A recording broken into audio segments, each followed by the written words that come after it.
Talking about big picture points from this season, this regular season. We've talked often about the number of young quarterbacks who are on the ascendancy, a changing of the guard, if you will. And you talked about, McDonald, the coaches who are also ascending as well. Just look at the second-year quarterbacks and what they have done this year. You're talking about Bo Nix, Drake Maye, and Caleb Williams. They all got their teams into the playoffs.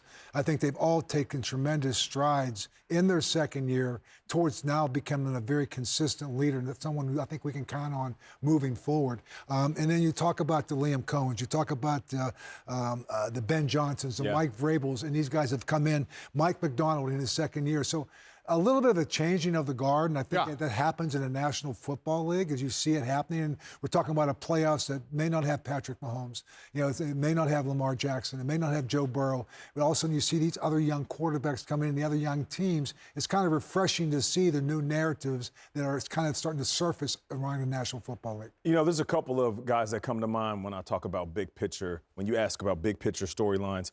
And it's guys that were once labeled as very talented, but not winners. One guy, Matt Stafford, beginning of his career, one hell of a player. I caught him early on in his career, and he felt like he could throw through a brick wall. And then you saw the evolution of his style of play, touch on the football IQ. And you see where he's at now after winning a Super Bowl, being in the MVP conversation. I believe a surefire Hall of Famer. I just love the fact that over the course of his career, of course, that move to Los Angeles changed a lot. It just really changed the narrative on his career. Another guy came in the league. Even before he got in the league, we talked about him. Sunshine, Trevor Lawrence, extremely talented, not a winner. And we just kept talking about it over and over again. And I remember, I have to be honest, I was questioning whether he was going to be the future of this team. And you just talked about Liam Cohn coming in. Sometimes it takes time in this league, takes you falling down, dusting yourself off, getting back up, learning a little bit about the game and yourself, and then having the right coach.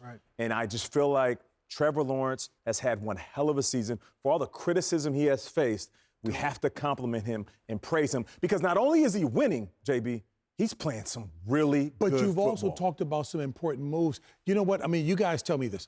Football, to me, is the consummate team sport. For sure.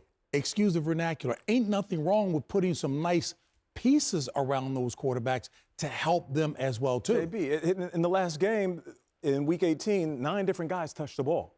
And they have a backfield that could rival any duo in the league. So offensively, you see what he's working with, which is a lot different than before. And there's a lot of people that have been loving Trevor Lawrence since day one, and they're probably saying, yes, that's what we've been saying to you. He needed more help and the right coaching. All I know is you got to give credit where credit is due, and the Jags, they had one hell of a season, finished off strong, and here they are in the postseason and really could shock some folks.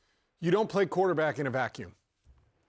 You are dependent on the players around you. You're dependent on the other units around you, special teams and defense, and you're dependent on the coaches that are coaching you. All of those factors play into how you perform. And you are dependent on them. As I look at this season, I sum it up in 3 different things. Youth movement, fresh starts, and worst to first. To me, big picture, that has been the story of the 2025 regular season. We've got the youth movement. You've said it. The quarterback position is in a good place in this league. There are a lot of really talented young players that are going to get the chance to showcase themselves in the playoffs and on the biggest stage. Fresh starts. Fresh starts for Trevor Lawrence. People coming in around him. It's not a new place, but it's a different set of cast of characters that are around him. Fresh starts for Mike Vrabel, going on from Tennessee and getting to New England. And that's huge for the development of Drake Maye. And then the worst to first, New England being one of them, Chicago being another, Jacksonville being another. The league is in a great place right now, and I think that's what 2025 has shown us. Yes, we love the power teams, the superstars, the dynasties, and the Chiefs have been that. But the league's in a great spot because we've got young, diverse talent all over the place, different positions, different coaches, offensive styles, defensive styles. Everything is there. And it's okay that we don't have the same cast of characters that are there. It's probably going to be just as, if not more entertaining in this playoff season. And seeing some of these older players, I'd say older, but some of the narratives changing. You see a Josh Allen from a wide open offense to an offense now that's built around a running game, so they're adapting and adjusting. And a shout out to Myles Garrett. Yes. Talk about a guy in his career, as long as he's been there, to not allow an atmosphere or maybe a narrative about what this season's been for the Cleveland Browns, but saying, you know what, I'm going to go out there every week and just give you what I have. You can see right there, this is a sack. It's his 23rd sack of the season for a team that has had 5 wins, a team that has the 3rd fewest pass attempts against them. His opportunities are fewer than half or 95% of the teams in this league. But this guy's effort, sacks at least a half a sack in 10 of the last 11 games. Yeah. So this guy got stronger. It wasn't like he got a bunch of sacks, 5 in one game, 4 in. This guy did it week in, week out on a team that was not playing with the lead, on a team that was struggling to find a narrative of why to keep going, a kind of a youth movement of quarterback. But Myles Garrett, what he did this year, and his legacy, as he talked about it, and what in a legacy that he actually has put around the National Football League is not to allow anything else to define you than you yourself and your effort you put on the field every week. And you mentioned Josh Allen. And before we go real quick, I want to share a story about Highmark Stadium, because I know as a football fan base, we are all saying goodbye to the stadium as the Bills move into their new home. I remember in 2008 playing for the Seattle Seahawks. First game of the season, we go to Buffalo. And this is why I love the stadium. It will forever have a place in my heart because I experienced the highs and lows of the NFL in one game. First quarter comes around, I'm having a good game. In the first half, I score a touchdown. And you know, as a wide receiver, you score a touchdown first week of the season. Oh, boy, I'm going to the Pro Bowl. I'm about to have 15 touchdowns. I'm going to renegotiate my deal. 100%. You know, I'm feeling it. And I love the fact that those fans, they cheered for me. The thing about Buffalo fans, they're not as bitter as some fan bases. They just like good football, whether it's their team or the opponent. So I tweak my knee in the second quarter. Something feels funny. I go into halftime. Trainer says, you should probably sit out. Like, nah, man. First game of the season, baby. There's more food out there on the table. I need to eat. I go out there, third quarter, JB. I got a dodge route, option route. Matt Hasselbeck looks at me. The nickel's bluffing inside. I'm like, I'm about to catch this, outrun him, score my second touchdown, maybe go to the sideline, we win the game. I plant, I go down. I think somebody tripped me. Tear my ACL.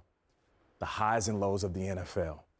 Touchdown to sitting there holding my knee. The reason I bring that up is because as I walk off the sideline, head hanging low, thinking about what happened to my knee, if I'm ever going to bounce back, be the same, and thankfully I was, the fans, they cheered for me as I limped off. That's awesome. So they cheered for me when I scored. Classic. And they cheered for me at my lowest moment, and I was an opponent.